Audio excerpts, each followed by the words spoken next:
Do you think that Dusty put himself with you at Starrcade to help him get himself over at your expense? You know,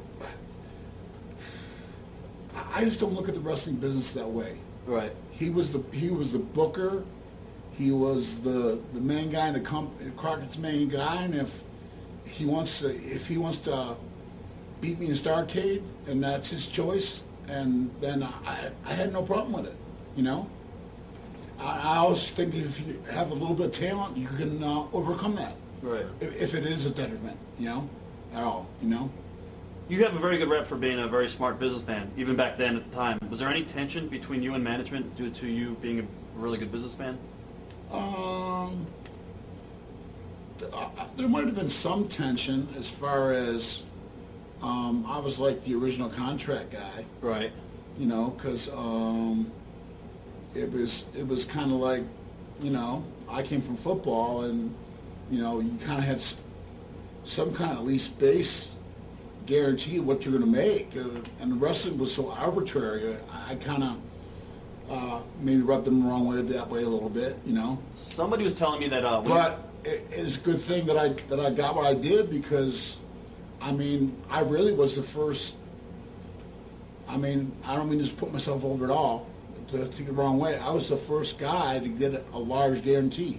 Guys had minimum guarantees like $75,000 or something, but if they had hurt or something, they could pay their bills. But I was the first guy to really get a guaranteed contract, and now it's, you know, right, everyone's it's a regular thing in the business. So, did that ruffle? And I'm not taking that as oh, I'm so smart, or I'm such a good businessman. I just thought it was the right thing, you know. Did that ruffle some feathers of peers of yours at all, or?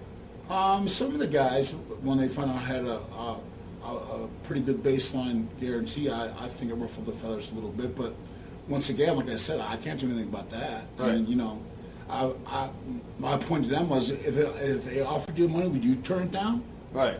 Right. I mean, give me a break, you know. You're mad at me because I took a large guaranteed contract at the time. Right. It would be large now, but at the time, and you're mad at me, and it's actually a precursor for them that help lead them to get guarantees. So I mean, it was really a good situation, you know. Somebody was telling me that when you guys would go to house shows, you were able in your head to calculate how many fans were in the house, and you would be like, "Oh, this is what they made," before even like the management would know.